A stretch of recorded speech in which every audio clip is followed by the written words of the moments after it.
Hello guys, how we doing? Welcome back to the West Ham world. It's Luke here. I hope you're all doing well. Before I start, please hit the subscribe button if you're new around here. It really helps out the channel. We've really started to get a few subscribers recently, which is fantastic.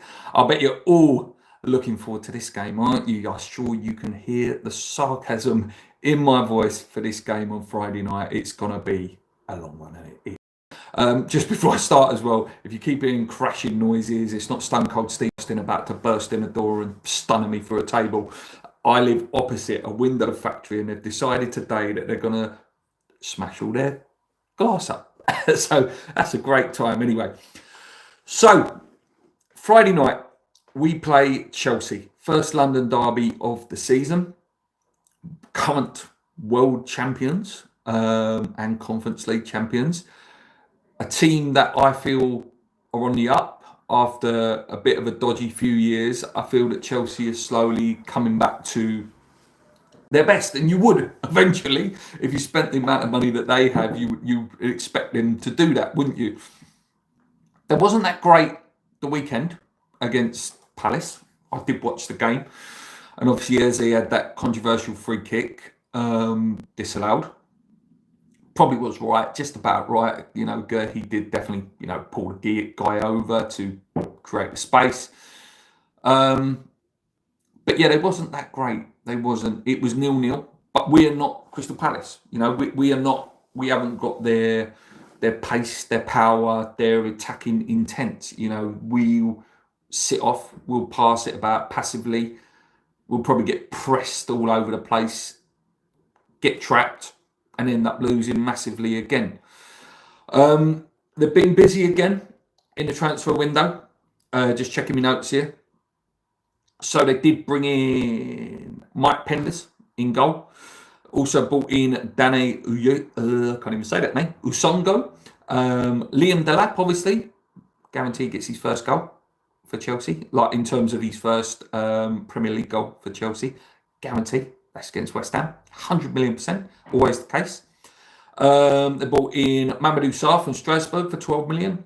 Kendry Paze for 17.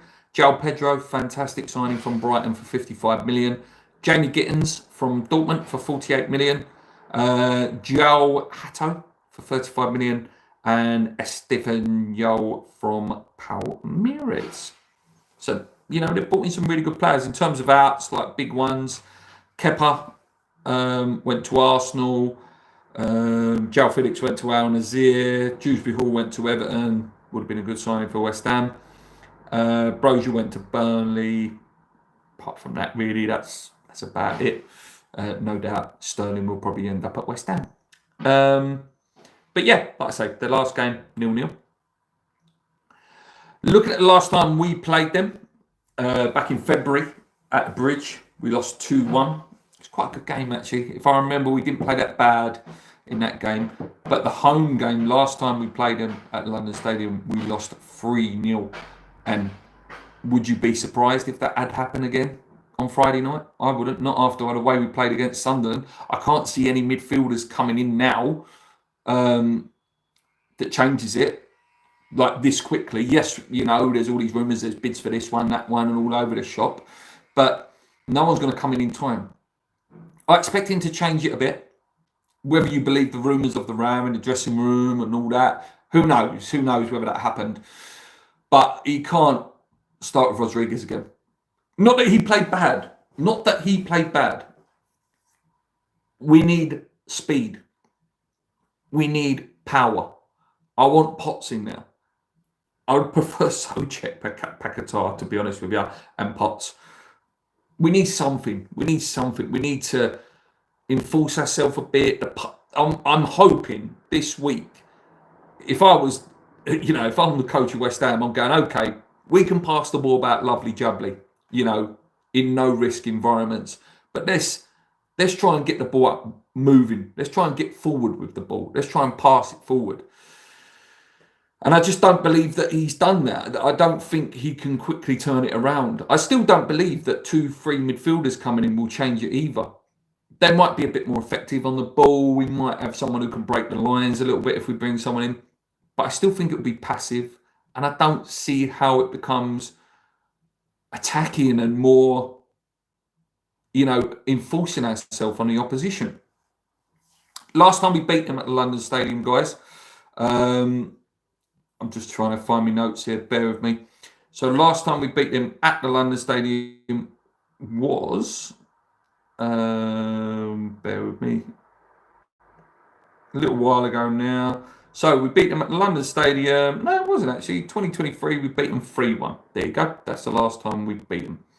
So looking at them, they line up in a 4-2-3-1 formation. They've got a fantastic side now, as we all know. Sanchez did start in goal the weekend. Cucurella, good left back. Achapong, I can never say his name right. Trevor Chalaba, linked with us a few years ago, weren't he? He's good centre back. Reece James, when fit, fantastic right back. Big fan. Fernandez, Caicedo has really come into his own and starting to show what that price tag was about. Chelsea fans rave about him now. You've got Gittins that played on the left. Neto, fantastic player on the right. Cole Palmer, when he turns up, one of the best players in the Premier League. And then obviously Pedro up front as well. There'll be players looking for their first goal. Like I say, it wouldn't surprise me if Delap starts this one. Maybe not Pedro. I don't know. But there's players there that can hurt you. I'm worried. Out for them is Levi Colwell, Lavia, and Badi Yashiri is out as well. Jackson also still there as well. So another player that can hurt you. Looking at their strengths and weaknesses, they're very strong at attacking set pieces. Oh, bad connection is there. Bear with me. They're very strong at attacking set pieces as well. Their weaknesses apparently so far this season is finishing goal scoring opportunities, defending against long shots, and stopping opponents from creating chances. Their style of play is very possession based under Maresca. Take long shots, loads of short passes, attempt the crosses often, and they control the game in the opposition's half. Consistent first 11, opponents usually play aggressive against them. Thanks, mate. Thanks for pointing that out. Bad connection. I just connected to my Wi-Fi. I was using the 4G from my channel. 3-0 to Sunderland. I dread to think what Chelsea will do. I agree. Like I say, I've sort of said what I want to see with us. I want to see Potts in now. I want to see a bit more intent, a bit more wanting to get the ball forward rather than just keep recycling it around the back. That's not going to work. We're going to go 1-0 down to Chelsea and then we won't know how to get back into the game. And they can hurt us. They can. They'll want a win as well. Teams like Chelsea, when they draw at home, they want to get a win. They want to be back. They want to be qualifying for the Champions League consistently again and again and again. And a team like Chelsea, they want to be winning the league. They maybe not win it this year. They might not win it next year. But that's where their aspirations are. So they're winners. They've got winning mentality. West Ham at the moment have this mentality of don't lose rather than go and win. Do I think we're going to win? God, no. I absolutely am dreading this game. I'm dreading it. It could really, really turn toxic. The atmosphere at West Ham at the moment is not a good one. We're all very, very worried about relegation. The fact that Alvarez looks like he's going out on loan. Wouldn't surprise me if Paquetá gets sold at the end of this window as well. Caduce's already gone. Do you trust them to bring the midfielders we're in? Like I say, we put apparently £35 million in Fernandez. Will that get him? No. I don't think so. Josh Brownhill probably will end up coming in. Raheem Sterling will probably end up coming in. There was rumours about Jamie Vardy, for God's sake, the other day. There's nothing positive at our club at the moment, apart from maybe Potts, who we see as, the new star, the new shining star that comes through. I'm very, very, very worried. I don't see where the points are coming from. The Wolves game in the week hopefully will offer us some relief in terms of it's not the pressure of the league, and they're not that. They played Man City, to be fair to Wolves, but they're not that great either. I know a Wolves fan. I played Paul for my Paul team. He's a Wolves fan. And he's absolutely dreading this season as well. So that's going to be a best of the worst, I think, on Tuesday night. Anyway, guys, I'm going to leave it there. If I had to predict, I think West Ham are going to lose this 4-1. I think we'll score. I think Bowen will get his first goal of the season. But I think we'll get massacred if we play the way that we played against Sunderland.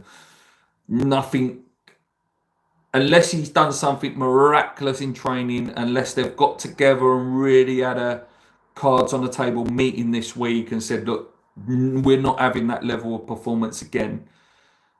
I don't see what changes, especially against Chelsea, who, you know, beat PSG recently, and they're a club turning things around and getting back to where they should be.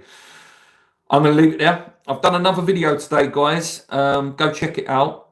Check that you subscribe before you leave. Sorry if the connection was a bit choppy in the middle. I do apologise for that.